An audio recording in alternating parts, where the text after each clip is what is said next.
It is overtime here again at Old Favorite Friday, where we are continuing the conversation about Daisy Cutter Pale Ale by Acre. Now, this beer was a total recommendation for several people over the last couple years that this beer has come in. It's from the Chicagoland area. It's from Acre Brewing. It's really, really well respected. It's been around since 2009, so it definitely fits the phrase of Old Favorite Friday. And people that have experienced this beer absolutely love this beer, and for good reason. Now, it's not that I haven't had this beer before. I had this beer at least once, if not two times before. I'm trying it right now, but it has not been widely available in South Florida to the best of my knowledge. When I had it before, it was during my trading days where people send me the beer. I remember really enjoying it, but it's not one of the beers that's kind of stuck out like, oh my God, I have to have this again, because there's just so many beers out there. Having this beer again now, it is an absolutely spectacular pale ale, really kind of up my alley and everything I'm looking for in a pale ale. Before I get into that though, is the name Daisy Cutter threw me for a long time. Before I even had it, I heard the name Daisy Cutter. People talked about it a lot. It was a beer that was sought after, and I just kind of assumed it was a Saison. I don't know why. I thought Daisy Cutter just seemed like a seasonal, fresh, floral beer that would come from a Belgian farmhouse. So that was my misconception. Finding out it was a pale ale was absolutely fantastic, but this is something that I kind of experienced with this beer that I thought was unique. Or maybe it wasn't unique. Maybe everyone thought it was a Saison, not just me. But this pale ale is really in more of the traditional American pale ale. I think I've seen it listed as like a West Coast style pale ale because it's definitely got some bitterness to it. It's definitely got a lot of actually floral and herby, herbaceous kind of flavors and compounds to it. It has citrus. There's a lot going on with this beer. Many people who talk about this beer call this beer dank, which I think is a pretty good description of the beer, because it has that resinous, earthy, floral herbiness going on there with all that kind of pithy grapefruit and a nice background of bitterness. I really like the bitterness in this. It's not overdone. Another thing in researching this beer, a lot of people have talked about how bitter this beer is, and it's kind of over the top in its bitterness. I don't get that, not here. Now, this beer is, to the best of my knowledge, when I read this, was made in January. So it's kind of 3 months oldish, or maybe a little bit older when I'm drinking this, which is not the optimal time to be drinking an IPA. But by this time, the bitterness should not be falling off. It should be a hop aroma and flavor and things of that nature. So I think this bitterness is actually really spot on for the style. I love this. I think that the color is really gorgeous. It's got more of an orangey kind of hue to it. I'm not really expecting that with an American Pale Ale. I'm usually expecting a lighter straw-colored beer. So there is some malt presence here. It's not dominating. It's giving a little background notes of caramel or toasty or biscuit.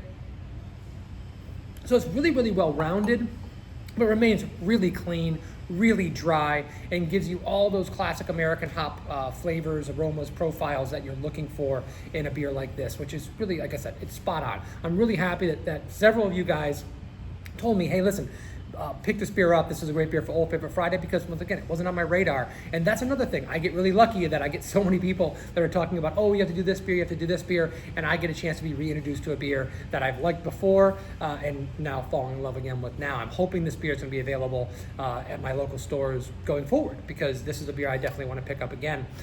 Talking about food pairings with this, drinking this beer, what I'm thinking about a lot is like tacos al pastor, because I like the idea of having kind of those fresh herbaceous ingredients of cilantro. I love the idea of having a little bit of pineapple in there. If you get tacos al pastor, oftentimes it's pork shoulder, like slow cooked with pineapple chunks. That's not everyone does it that way, but with the pineapple, add some of that citrusy tropical flavor, which we got citrus here, but we don't have a lot of tropical. I think that goes really well with an IPA and a pale ale in general, so that was a complementary flavor.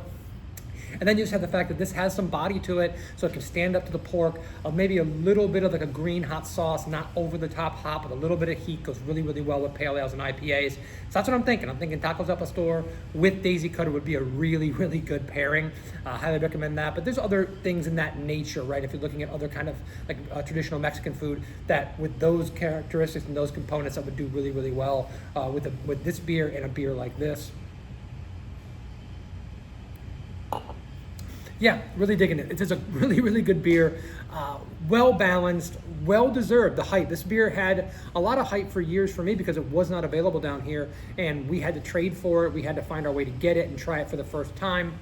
And I think it's continuing to live up to those expectations. Pale ales are a beer that really is close to my heart because I always say that you go on like Untappd and you find Sierra Nevada Pale Ale. I'm using that because that is the standard that all pale ales are pretty much judged by at this point.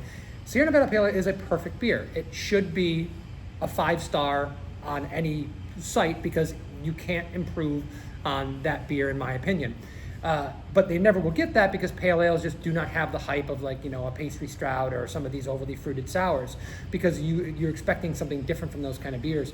So because of that, styles like pale ale, Hefeweizen, Belgian wit, even if you do it the best you possibly can, it's never going to get the love that some of those more over-the-top beers that are quite honestly, less interesting, less well-balanced, and less drinkable. And I think this is a beer that really is up in that category of being one of the better pale ales out there, one of the beers that really delivers everything you're looking for as being food friendly, as being flavorful, as being drinkable, as being accessible. You can give this beer to a lot of different people, whether they're early on in their craft beer journey or they're seasoned experts, and you can say, man, I'm getting a lot of this beer. It's really, really good. So bravo to be continuing to produce a great American pale ale because they're sorely needed. There's not enough of them out there in the market, and to do it this well for this long, once again, from 2009. So cheers to Half Acre.